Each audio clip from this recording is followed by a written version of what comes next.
it was like a whisper at night that just said public health hired. I was like, oh my God, that's it. Oh my God, yes, yes, yes. And mind you, I didn't have one person hired, but it was just something behind the name that I felt very comfortable of like, yeah, that's what we do here. Like we get hired here, period, said and done.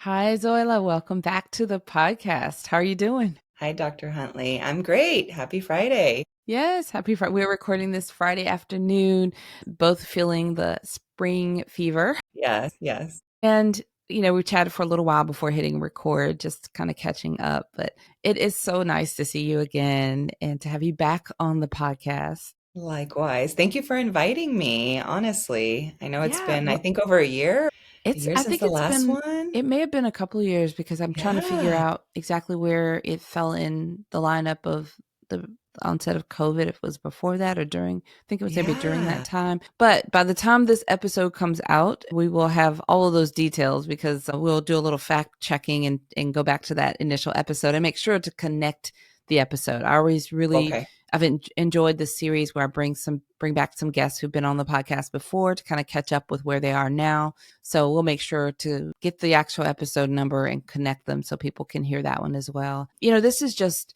a really good time it's always a good time to bring you onto the podcast, but just with all the shifts in where we are now, this is the spring of 2025 with a new presidential shift here in the US and all the chaos that has kind of been a part of that, Hmm. with people suddenly losing their jobs and that have been in that position in those roles for, their whole careers. And now they're trying to figure out what to do. So we'll dive into some of that in a moment. But before we get into all of that, why don't you officially introduce yourself to our audience in case they are unfamiliar? Wonderful. Yes. Hi, everyone. My name is Zoila Reyna. I am founder of Public Health Hired. We are in our fifth year of Public Health Hired.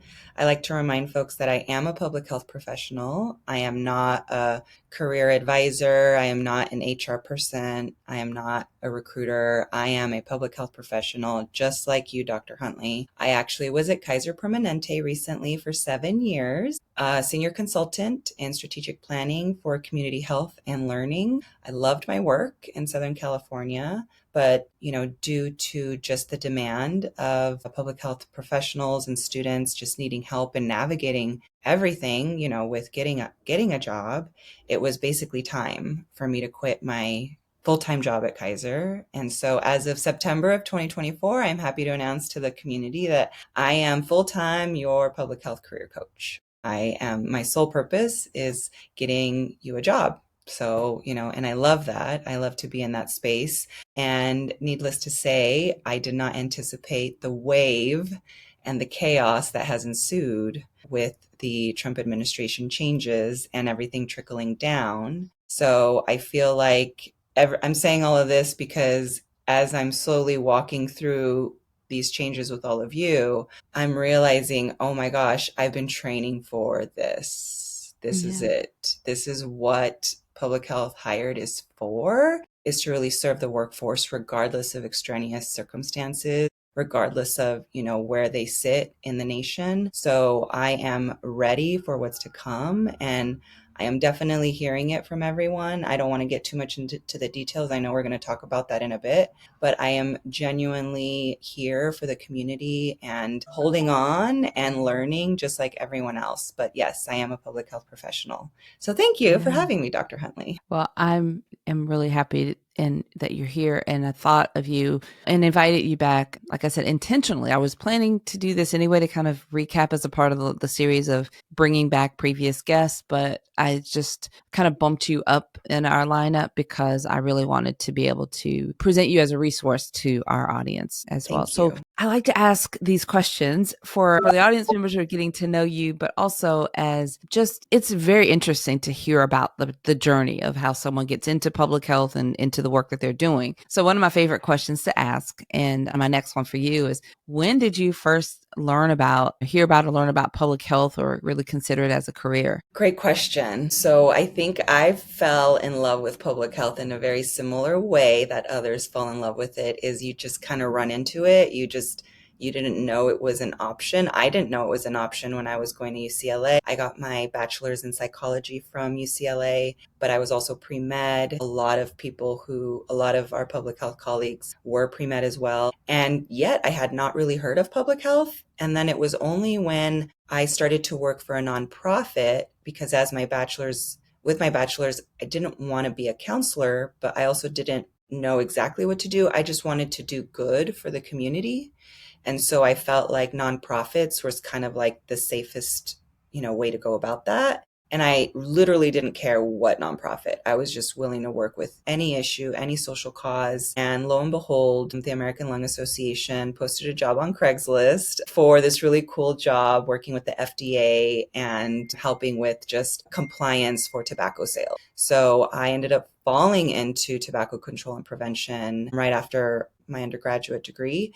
And it was because my outreach was focused on working with the public health departments. And it was my boss who kept saying, call the local public health department, call the local. And in California, there's 61 local county agencies. 3 of them are cities. Most of them are counties. And my portfolio was to recruit for 48 counties. So there was a period of time that I actually knew all the counties in California. I still do, but I was basically forced to work with local agencies. And I sat in their meetings. I started to ask them, what do you guys do in public health? And 3 years later, I went back and got my master's in public health at UC Davis. So, and full circle moment, I will be presenting to the group in person next week at UC Davis. The public health school finally invited me to be on their career panel with the state health representative. So yeah, that's how I ran into public health. What a great story. And I love that kind of full circle moment like you described when you get a chance to come and give, I can't kind of wait. give back and share.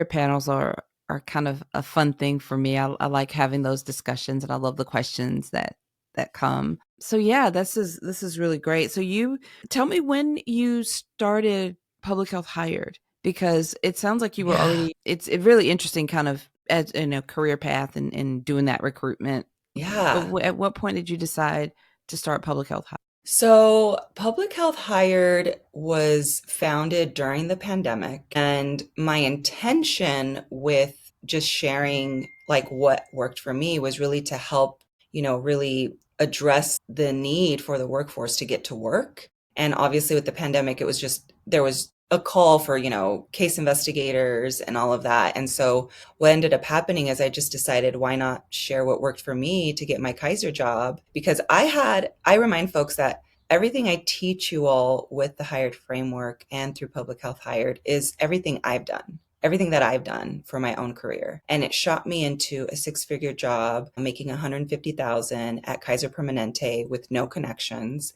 But I actually got to live and swim in my skill set and grow and be challenged. And I was really in it at Kaiser. But then when the pandemic hit, I felt, you know what, I'm just going to share what worked for me. Like, I wasn't even looking to make a dollar. I already had a job. I was, working remotely all of a sudden. I had my son with me, and happy hours were gone. Lunches were gone. Coffee meetups were gone. Like, everyone was social distancing, right? So I couldn't see anyone. And it was also like a need for me just to interact with friends and colleagues. And so I thought, why not just start to share what worked for me? And so I did free webinars for a couple months on Eventbrite, just letting folks know, hey, anybody need to, talk about getting a job in public health? And honestly, the Lord works in mysterious ways. I tell people that. And I didn't really name the company as much as it just sort of came to me. Like, I didn't really know what to, when I started my Instagram page or when I started, anything, I was like, what do I call this? Like, is it public health jobs? Is it, like, what is it? And it was like a whisper at night that just said Public Health Hired. I was like, oh my God, that's it. Oh my God. Yes, yes, yes. And mind you, I didn't have one person hired, but it was just something behind the name that I felt very comfortable of, like, yeah, that's what we do here. Like, we get hired here, period, said and done. And so from there was someone on Eventbrite who showed up who was a past intern of mine. Her name is Nancy. She is hired case number 1 and my first client, because she's the first to get hired, but also the first to give me money. So Nancy is the person who seeded the company with just wanting me to coach her through all of just her process of what she was going through. But I feel like, the Lord really put her in my path to be like, you need to see Zoila again. And when she saw me on Eventbrite, she was just literally throwing money at me. She was like, what do I do to work with you? Like, do you have services? What's going on? Right. And so, love that she found a job at the American Heart Association. So she got out of her position at the correctional facility. She was a health educator at the correctional facilities. But yeah, I feel like genuinely the purpose of Public Health Hired is to help the workforce, especially those who have no connections, those who are first generation, those who are just learning the ropes, recent graduates, people even looking for internships, and then even people who want to just pivot out of certain areas. My own story is that I was stuck. I like to say that I was stuck in tobacco control and prevention across 4 companies. So I tried to grow out of tobacco control and prevention, but every time I kept getting wrangled back by another company between the American Lung Association, the California Department of Public Health, then back again at the American Lung Association, then at Kedron Community Clinic for their tobacco cessation work. So I just couldn't get out of it. And it was only until Kaiser, their opportunity came up, that I seized it. And then I was able to have a portfolio of everything else besides tobacco control. So I'm also very passionate when I meet someone who's like, quote unquote, stuck, right? When they're like, I've been doing mental health for, 5 years. I've been doing maternal health and reproductive health, and I can't get out of this space. And so I also feel like that is what Public Health Hired is for, is to keep you moving and evolving and growing and just seeking that next thing, right? As far as how can I better help my community? That's wonderful. Thank you for giving a really good background and introduction to yourself and your why, the organization, and kind of the mission, and how your Public Health Hired is showing up to support. It's a very comprehensive introduction, and every bit of it is important because you have the public health background yourself. You've worked in a variety of settings. And I remember from our last interview that there's this humbleness about you. Like, I'm sharing what worked for me in those early That's days. it. And now you're several years into this, you're still sharing what worked for you, but also you've got stories of how it's worked for clients that you've helped as well. It's helped over 300 people get hired across all sectors. I have a masterclass and mentorship, and a lot of people actually get hired by just the free guide, the free tools, the free lessons, because they'll quickly realize, oh, I've been searching for jobs completely wrong. That's what this thing means, right? And the beauty of Public Health Hired is that it's not in a vacuum. None of this is in a vacuum. I think people are shocked to hear that it is a true community of practice, right? Where it's all of us, everyone in this community, all of the members, all of the participants and followers are public health professionals or health related. I have a lot of medical professionals who are looking to do more administrative work, right? So if you are just, wanting to give back to community and contribute and be in that health related space or social services, this is a safe haven for you. This is a safety net. This is a place where you will hear from others who are going through something similar, maybe in another state. Right. So I love that I've been able to bring people together in an organized fashion where they can really pick where they want to learn and how much. And what I love even about my masterclass is that it's one-time fee. And so people just have it forever. Once you have it, you just have it. And so I'll have people tell me hey, I got a job with your masterclass 2 years ago and I'm doing it again. I have a couple questions, and so they're just picking it up and going and growing because the method of the hired framework holds true, not just for me, but just across everyone, which is why it is this true community of practice where I'm getting feedback from them. I'm getting feedback from people who are using the materials, using the lessons. They're the ones who ask for more. Can you explain that a little bit more? What do you mean by that? Can we have a guide for that? Can you do a visual of that? So I'm over here just sharing, but they're the ones they're like, can you pause? Wait a minute. Hold on, you just said something there. Let's go deeper. And so everything that, anyone who comes to Public Health Hired will quickly realize, oh, that resonates. Yeah, because I'm talking to everyone in public health every day, all the time. So I want people to know that, this is a learning community. It is a community of practice. There is no judging that, oh, you've been doing it wrong. You should have been doing that's what I'm just transparent. I'm very transparent on this is what works for me and this is what's been working for others. And now this is how you can use it for yourself. I think that's great. I want to dive a little bit into, we both talked about the situation, the state of chaos is really Yes. how I kind of describe it, that we're in here in the US with the changes with the Trump administration, how it's impacting public health. And I'm sure you experienced this. I've spent a lot of my time on LinkedIn, and it is impossible to scroll through my newsfeed without reading a devastating story and impact, how these changes are impacting my colleagues and the programs, of course, and the community. But if we think about the colleagues and what that means to our profession, not only the people that are currently in positions that have been wiped away and given no notice and their jobs have been taken, but also our students who are invested in their master's of public health program or their bachelor's program or their doctoral programs, and then they're like, what does this mean for me? Yeah. What are you seeing, or, how is it from your perspective? What are you hearing and seeing from people that are coming to you just in the last few months? Oh my gosh, I have definitely been getting the DMs and the messages and just the notification that they were laid off or they're anticipating to get laid off. I did put a post on LinkedIn that folks are welcome to reach out, send me your resume. I'll just start, pointing you towards some basic information just so that you get a little bit of hope, right? I mean, this is so traumatic. I do remind folks that while you may be all of a sudden unemployed, please take some time to take care of your mental health, emotional health. Like, it's a lot to process that this is happening. And, it's not personal, right? But it's hard to take it personal, not personal. So I'm finding myself not only being like, helping people point them to here are some job options for you, but also reminding them that it's okay to take time. It's okay to also, decide who to share this with. You don't have to share it with everybody.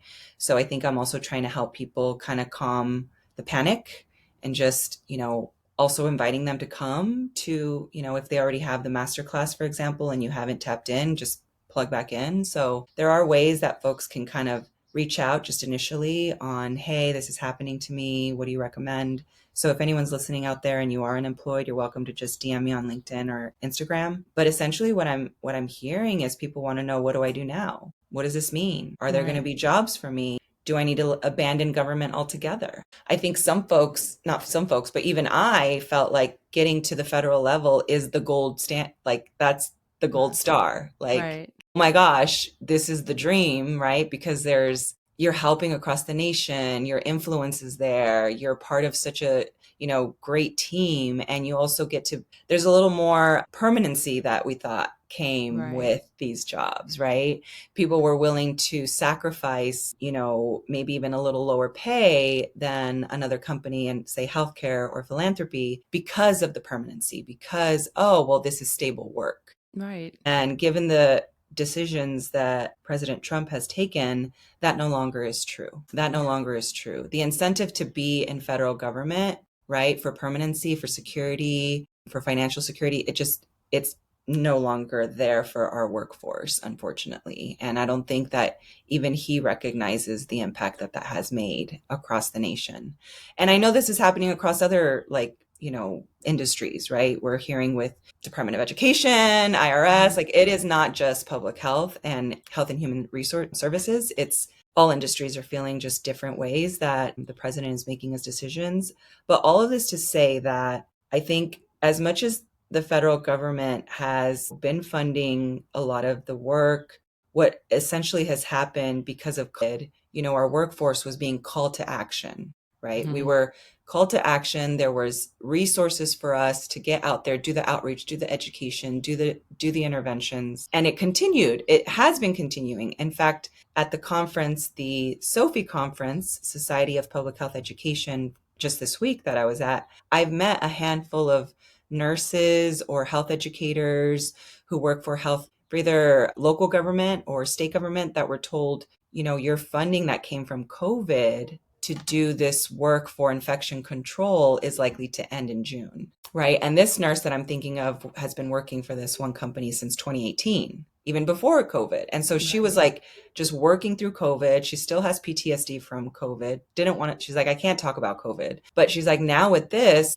you're just, just being cut off, from your heels. Like you're just, what is this? And so I get it that for so long in these last 4 years, our workforce was in a positive light asked to be out there. We were needed. We were in demand. The competition was different because we all knew that, we're all needed, but there was no worry of, is this job going to still be around in a month? And now that's the opposite. So what's happening is it's not only affecting those who work for the federal government, but it's affecting those who receive the funding. It's affecting those companies that had DEI who are abandoning DEI, right? It's affecting them in different ways, and the trickle down is slowly happening. So I'm even thinking of a mentee from LA County who works for epidemiology and surveillance for HIV, and she's also been informed that that work will end in June. And she was also told it might end sooner. Yeah. That is what's happening. Yeah. I've heard similar. I have a client, it's one of the state agencies, and that is what has been described. Like a lot of the funds, like when there's excess from, say, COVID dollars, they were used to hire people and expand programs. So some of that funding, supported partial salaries or full salaries. And now those people who may be doing seemingly slightly different work that's funded by COVID is suddenly they're gone, or their positions are removed. So, in this context, it's extremely frustrating. I know a lot of what we're talking about, people are listening and living it, and it is the part of the chaos that we're in. But I do want to leave our listeners with some actionable, steps. Now, I will make sure that connection, links to connect with you will be in the show notes page. So if you're listening and trying to figure out, how to find, don't worry, I will make sure that you have links to connect to Zoila and her resources, at the end in the show notes, and I'll explain to you how to get to that. But if you're listening and maybe you just want to have something like, what can we do? Even if until they reach out to you, or if they don't jump into your program, just what can our listeners do? Are there any tips that you have for people who are listening that are maybe in one of these scenarios? Yeah. Yes. Thank you for asking. I will say that I'm doing my best to pump out that kind of information, especially in our YouTube page, because these conversations of what do I do now are happening in my office hours, my Tuesdays office hours for my masterclass. This last Tuesday, I had 20 people attend, and it's slowly growing. I mean, I've had about 5 to 15 on average, but the fact that 20 are showing up at once to me is a sign of the times that they just all need to hear from each other and really get some advice.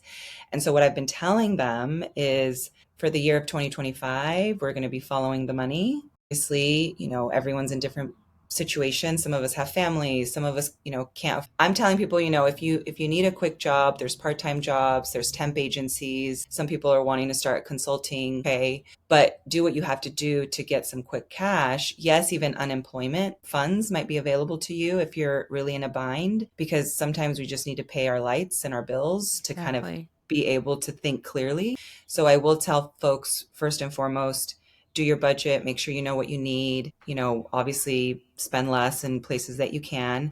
But as far as, that full-time job, that next job, it will still take 4 to 8 months to get a job. So don't start to beat yourself up that you need one by next month, because you're already going to just beat yourself and burn yourself out. So I'm trying to help them be realistic on what to expect, even though this is the climate of the times. And the reason I'm confident that people will still be getting jobs between the 4 to 8 month window is because I'm pointing them to where the jobs are, where the money is. So while federal government may take 4 years to get their ish together, I am not going to waste our time on usajobs.gov. Instead, I am still pointing people towards, the philanthropy groups that are funded by private donors, right? I'm pointing them to corporate social responsibility or social impact, that's funded by large companies that are for profit. I'm thinking CVS Health. I've been promoting Allstate Insurance lately because they've been pumping out community health initiatives for youth engagement and development. So I'm trying to point them to even associations that are funded by membership fees, where they're not even running on grant, right? So a lot of your listeners and a lot of just the public health community assumes that most of the money is federal, or most of the money, comes from that. But I'm someone who tries to demystify that and remind you all that there's money from taxes, right? From like tobacco taxes, other kinds of taxes that go back into prevention. There's also fines from retail. I'm sorry, from like restaurants and businesses that serve. And Right. so they're fined for not, for not sanitation compliance or anything they're Right. doing. There's also drug settlement money from pharmaceuticals, like the opioid crisis. So there are states that manage to those funds privately. So that is money that the government can't touch. And then there's other places, like I said, with healthcare, hospitals, and corporations doing more corporate social responsibility, more social impact. In fact, at Kaiser, I remind folks that I didn't work for Kaiser Permanente, the hospital. I worked for the Kaiser Hospital Foundation that really repurposed the tax savings to give back to the community. And that is part of the portfolio of work of pretty much all hospitals. So I remind folks that there is lots of money out there, and there's a lot of companies that do value community health. It's just not the way that you define it. And that's where the work is for those of you who are looking to pivot, you need to give yourself time to explore and check your understanding and open up your understanding to how maybe one company talks about maternal health, this way, but maybe another one will talk about it more about, prenatal and reproductive health, right? So there's just these nuances that you have to follow. Here's a good example. People are worried that DEI is going away. It's not.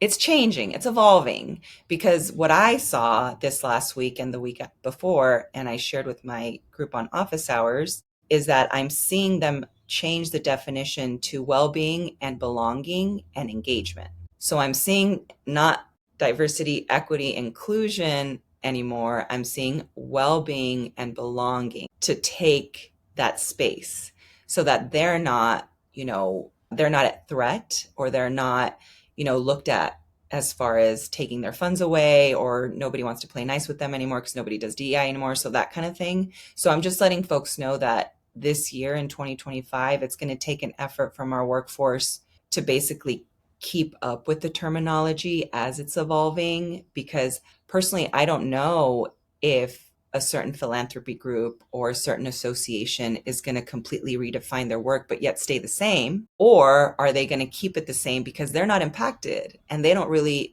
they're not at odds with what's happening at the federal government. So it could be both. You could go both ways. And unfortunately, the onus is on the workforce to keep up with the employers on, like, how are you guys redefining the work? Are you guys pausing? Are you guys repackaging it? What's happening? So I will say that as much as there's worry, I think the companies that really have their values together, I don't want people to forget that we are in America, and we as American citizens have significant values. That also means that the CEOs and other people that make up the companies have the same values of, like, no, we want to provide and care for our communities. It only benefits these companies in their own way to have presence, to do outreach. In a way, a lot of this is marketing for some of them, but it's not called marketing, right? It's public health, it's outreach services, it's health education. And I did write some notes, Dr. Huntley, if I could share with your listeners, that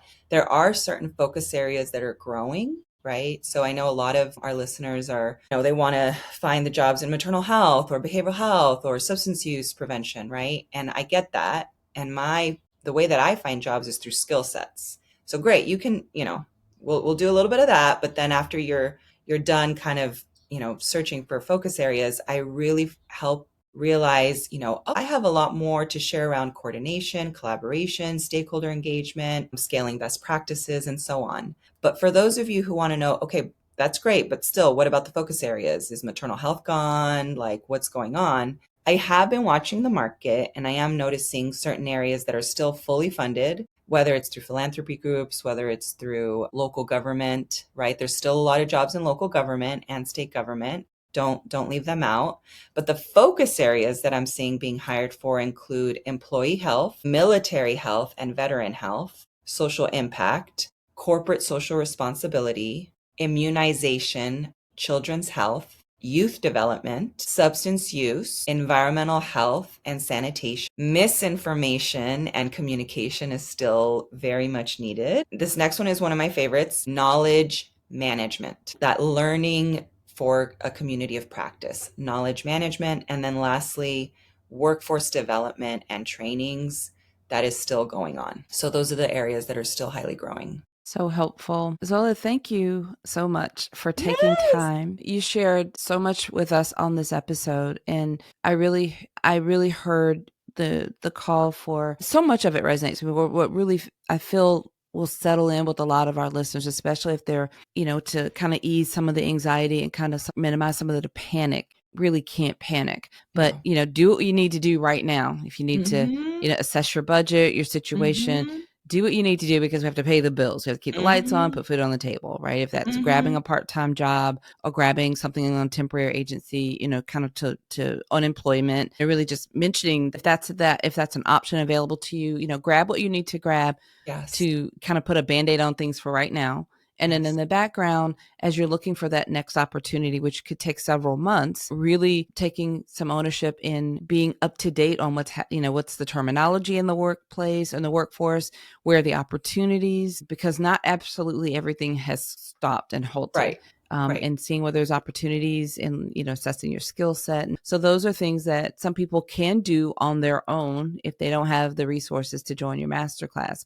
If that is an option for people, then I do highly recommend the masterclass. And like I said, we're going to share the resources that you offer, the opportunities to work with you. But you shared a lot right here for people that they can take away, and I appreciate that. Well, thank you so much for your time. Honestly, I know you're busy, and I knew we were going to record another session at one point this year. I just don't think we both anticipated to be like, okay, you're on. I know. I So was thank just you for making the time. I Yes, this appreciate is it. really important. And I've been getting a lot of those types of questions also in my DMs on LinkedIn. And so I've sent a few people your way, and I thought this is a Thank really you. good time for us to have this conversation. And genuinely, people are welcome to just, say hi. Like I'm also just available if you want to connect on LinkedIn. No pressure. I'm here when people are ready. So thank you, Awesome. Dr. Huntley. Appreciate Thank you you. so much. It's great to see you again, and we'll definitely be in touch. We'll be in touch. Yeah. Thank you. Bye, everyone.